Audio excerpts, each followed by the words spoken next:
ప్రస్తుతం ఉన్న కాలంలో చాలా మంది కూడా కిడ్నీ సమస్యలతో బాధపడుతున్నారు. అలాగే కిడ్నీలో రాళ్ళు రావడం. అసలు ఈ కిడ్నీ సమస్యలు ఎందుకు వస్తాయి, ఇలా రాళ్ళు ఎందుకు వస్తాయి అనే విషయాన్ని గురించి చాలా క్లుప్తంగా వివరించడానికి ప్రస్తుతం మనతో పాటు ఉన్నారు ప్రముఖ నెఫ్రాలజిస్ట్ డాక్టర్ సత్యనారాయణ గారు. సో ఇంకా ఆలస్యం చేయకుండా డాక్టర్ గారితో మాట్లాడి మరిన్ని వివరాలను తెలుసుకుందాం. నమస్కారం అండి. సో ఈ రోజుల్లో మనం చాలా మందిని చూస్తున్నాము కిడ్నీలో సమస్యలు, అలాగే కిడ్నీలో రాళ్ళు రావడం అనేది. అసలు ఈ కిడ్నీ సమస్యలు ఎందుకు వస్తాయంటారు? ఇప్పుడు కిడ్నీ సమస్యలు రెండు విధాలుగా చూడొచ్చు. ఒకటి మనకు medical problems, surgical problems.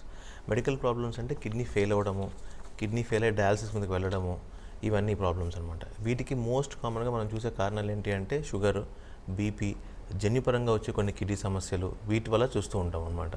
On the other side kidney fail అవ్వడానికి ఇంకొక కారణం అంటే సర్జికల్ కారణాలు, అంటే స్టోన్స్ రావడము అండ్ ఇన్ఫెక్షన్స్ రావడము, ఇవన్నీ అనమాట. స్టోన్స్ గురించి మనం మాట్లాడుకున్నట్లయితే 90% ఆఫ్ ద స్టోన్స్ ఇప్పుడు మనం చూస్తున్న దాంట్లో జీవనశైలి వల్ల వచ్చే మార్పులు, అంటే మనం ఎక్కువ జంక్ ఫుడ్ తినడము, హై సాల్ట్ కంటైనింగ్ ఫుడ్స్ తినడము, excessive non veg consumption, odd timings, physical activity లేకపోవడము, వాటర్ తక్కువ తాగడము, వీటి వల్ల స్టోన్స్ ఎక్కువ చూస్తూ ఉంటాం అనమాట. Okay sir. అంటే ఇప్పుడు బయట కూల్ డ్రింక్స్ కూడా ఎక్కువ తాగితే కిడ్నీలో స్టోన్స్ వస్తాయని అంటారు, అది ఎంతవరకు నిజం అంటారు? 100% నిజం, 100% నిజం. బయట ఫుడ్, జంక్ ఫుడ్, ఈ ఫాస్ట్ ఫుడ్స్ స్టోన్ రావడానికి మేజర్గా కారణాలు ఒకటి ఇన్బిల్ట్ డిహైడ్రేషన్. మనం ఏం చేస్తామంటే సోడాస్, కూల్ డ్రింక్స్ తాగి వాటర్ తీసుకోము. రెండు, హై సాల్ట్ కంటైనింగ్ ఫుడ్స్. ఇప్పుడు మనం బయటకు వెళ్తాము, బేకరీ ఐటమ్స్లో తింటాము, దాంట్లో సాల్ట్ ఎక్కువగా ఉంటుంది. ఎక్కువ సాల్ట్ తీసుకోవడం, తక్కువ వాటర్ తీసుకోకపోవడం, ఎక్కువ వాటర్ తీసుకోకపోవడము, ప్లస్ లెస్ ఫిజికల్ యాక్టివిటీ, ఈ మూడు corner stones for stone formation అన్నమాట. ఈ మూడు ఉంటే కనుక స్టోన్ ఫార్మేషన్ చాలా ఎక్కువగా ఉంటుంది. Okay sir. అంటే ఇప్పుడు మీరు ఫుడ్ విషయానికి వస్తే పాలకూర, టమాటా కూడా తినకూడదు కిడ్నీలో స్టోన్స్ ఉన్న వాళ్ళు అని అంటారు. సో అదెంతవరకు నిజం అంటారు? ఇప్పుడు ఏమవుతుందంటే మేజర్ కారణాలు వదిలేసి చిన్న చిన్న కారణాలు పట్టుకొని మనం ఊగులాడకూడదు.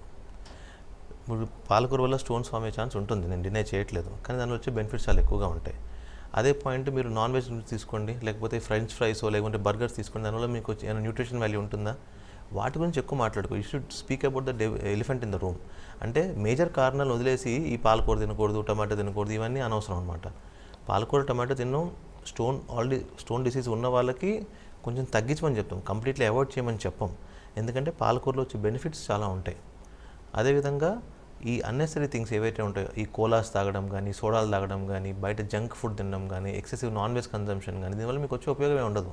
వీటిని కంట్రోల్ చేసుకుంటే కనుక మనం ఎక్కువ కాన్సన్ట్రేషన్ ఈ చిన్న చిన్న వాటి మీద ఇవ్వాల్సిన అవసరం లేదు.